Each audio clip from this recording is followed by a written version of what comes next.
नमस्कार दोस्तों, स्वागत है आपका एक और नई वीडियो में।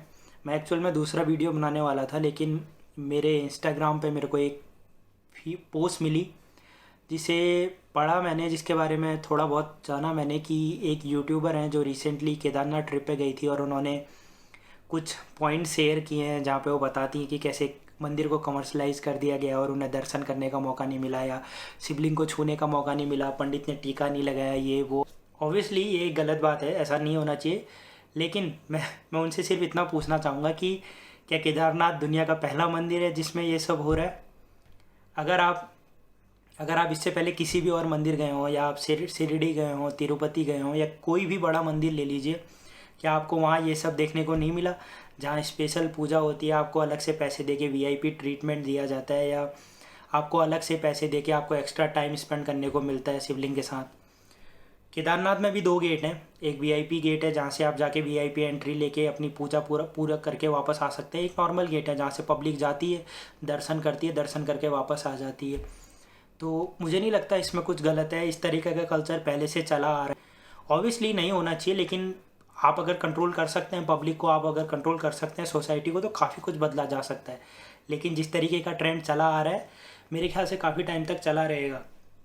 दूसरा पॉइंट आपने बोला था कि पंडित अगर आप पैसा ना दें तो टीका नहीं लगाते हैं। मुझे नहीं लगता ये बिल्कुल भी सच बात है। ऑब्वियसली भीड़ होगी तो हर एक को बुला बुला के टीका नहीं लगता। अगर आप पंडित जी से बोलें कि मुझे टीका लगा दीजिए तो आपको टीका लगा देंगे। इस पे भी आपने बोला कि आपको ऐसे आंखें घुमा के टीका लगाया। मुझे नहीं पता उन्होंने ऐसा क्यों किया है, उन्हें करना चाहिए था, नहीं करना चाहिए था। लेकिन वो हर किसी से बेटा कैसे हो, थके तो नहीं, कितना टाइम लग गया आने में, कब से वेट कर रहे थे, ऐसा पॉसिबल नहीं हो पाएगा।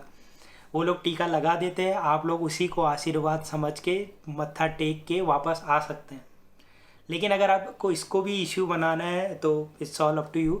लेकिन हाँ, जो आपने प्राइज लिस्ट शेयर की थी वो मेरे ख्याल से उत्तराखंड प्रशासन और मंदिर की समिति दोनों इसके बारे में बहुत अच्छी तरह जानते हैं।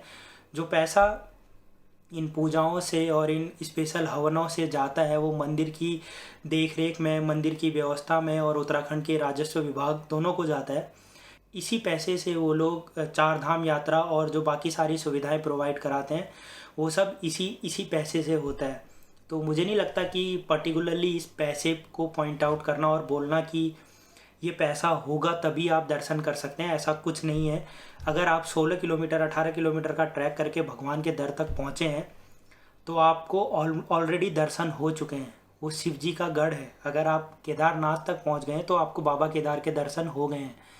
हाँ, अगर आप चाहते हैं कि आप वहाँ बैठें, आप आरती करें, आप अपने मन को शांति प्रदान करें, तो ऑब्वियसली या तो आप कोई बहुत बड़े सेलिब्रिटी हों या आप पैसे दें उसके लिए, 1 घंटे की आरती के लिए या आधे घंटे की आरती के लिए, जहाँ आप आराम से बैठें, पंडित आपके लिए एक्स्ट्रा एक्स्ट्रा टाइम स्पेंड करे, एक्स्ट्रा सामान लेके आए जो वही 16 किलोमीटर का ट्रैक करके पहुँचता है। तो आई होप कि आपको ये बात समझ में आए कि ऐसा हर जगह होता है, ऐसा कुछ पर्टिकुलरली नया नहीं हुआ है। और क्राउड को कंट्रोल करने के लिए बहुत बड़ा स्टेप है, क्योंकि हर एक को अगर शिवलिंग के आगे बैठने देंगे तो मुझे नहीं लगता शायद बाकी लोगों के दर्शन कभी हो भी पाएंगे। और रही बात भीड़ की, तो चार धामों में से एक धाम है और इतने ज़्यादा लोग इतनी ज़्यादा मात्रा में वहाँ पे आते हैं कि सारा का सारा कंट्रोल पंडितों को ही करना पड़ता है जो अंदर के पुजारी हैं।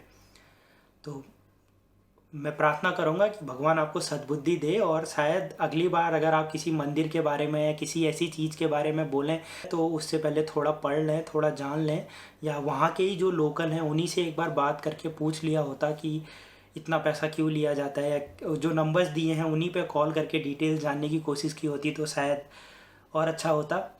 और एक बात, जो आपने पैसे के बारे में बोला, आपकी ही एक इमेज जो सर्कुलेट हो रही है इसी सोशल मीडिया पे, जिसमें आपने ये सर्विस ली है जिसमें आप ऊपर से बैठ के नीचे तक आई हैं। इस सर्विस की cost I think around 10,000 rupees है। तो ये थोड़ा गलत हो जाता है कि आप अगर पॉइंट आउट करें मंदिर में दिए जाने वाले पैसे जिसमें आप आरती पूजा और ये सब कर रहे हैं, और आप अपनी सर्विस के लिए 10,000 रुपये पे करते हैं क्योंकि आप थक गए हैं।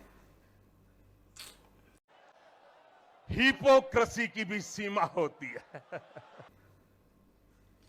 भगवान आपको सद्बुद्धि दे।